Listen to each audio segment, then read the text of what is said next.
Today I am going to show you a smart and easy way to insert any media file, whether it's an image, video or audio, into your documents on a Mac.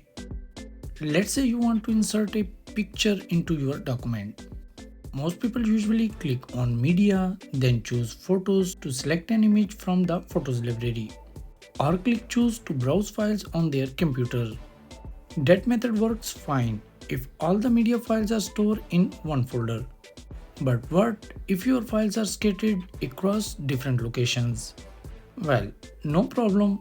There is a faster way using Spotlight.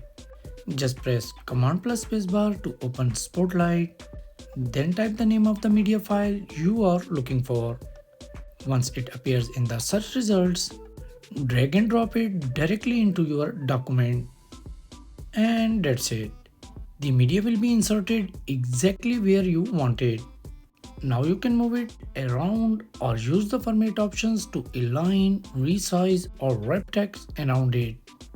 And the best part, this Spotlight feature works not just in Apple's productivity apps but across most Mac applications, even in professional tools like Final Cut Pro. So next time, skip the traditional way and let Spotlight make your workflow faster and smarter. Thanks for watching, and I will see you in the next one. Peace.